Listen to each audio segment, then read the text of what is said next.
I set out on a journey to make an outdoor chair out of construction lumber that was actually comfortable. They said that it was impossible because it had never been done before. And although I faced many ups and downs in my quest for outdoor comfort, I was successful, and this is my story. Standing in the blue corner, we have Woody, the Splinter, Pine Board. And standing in the red corner, Jeffrey, the Banger, Ganger. Just look at this stare down, ladies and gentlemen. These two don't like each other. This is going to be intense. The Splinter comes out strong. He's landing shots. Is the Banger trouble? Oh, here he comes back. He's landing shots. And he's got the Cinder. Could this be over? Could he win? And he's done. The Splinter has tapped out. The Banger is the new world champion.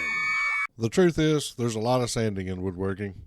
And if you don't find a way to have fun with it, it will drive you crazy. So wear a mask, take lots of coffee breaks, and always use the right tools for the job. Okay guys, now that that's done, let's get to the fun part and start putting this thing together. So here's a helpful tip. Clamp a board to your assembly table, put your legs on there flush, measure up the height that your bottom brace is going to be.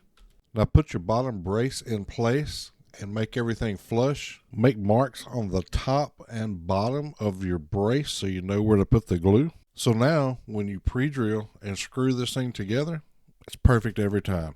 Easy peasy. And I'm just going to use a leg that I screwed up as a spacer for the seat rail. I rushed through the templates in the beginning because I just put out a video explaining in detail how I do all of my templates. I'll leave a link in the description below if you're interested. So the back rail goes 1 inch behind this little transition. Then I'm just going to basically do the same thing that I did with the legs, except I have to use these stupid little F clamps that I hate. And then, ta-da! Now build the other side the same way. So when you work by yourself, you have to get creative. So I'm going to take my leg screw up from earlier and use it as a kickstand. So the front slat goes on first with glue and finish nails.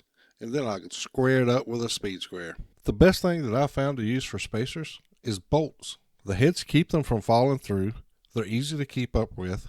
They just work well. After you get a couple seat slats on, go ahead and put this bottom brace in. It'll keep it nice and rigid so you can just fly through the rest of the seat slats. The back slats overhang by 1.5 inches on each side, so I'm going to grab this leg screw up again and use it as a spacer. So I guess that means that screwing up makes everything easier.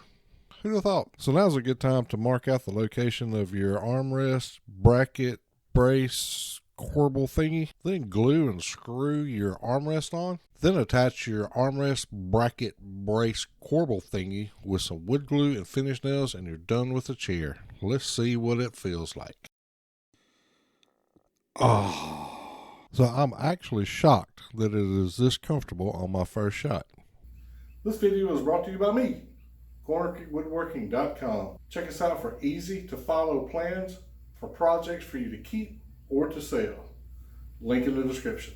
Let's build a table. Now grab your trusty Craig K5 pocket hole jig that you spent way too much time on the board that it's mounted to, and drill some pocket holes. The skirts or the rails or whatever you want to call them has a 3/8 of an inch offset. So I rip down some little spacers.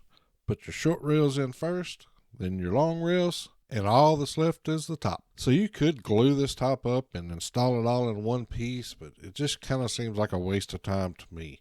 So I just put it on here, straighten it all out, get it centered the best that I can, and just glue and nail it one slat at a time. I'm not going to lie, this exceeded all of my expectations. The subtle curves in the seat and the back really make this comfortable. And making and using the templates give it just enough of a challenge to make it a really enjoyable build. So check out the description below for a link to purchase these plans, along with links to all the tools that I used in this build. Bye!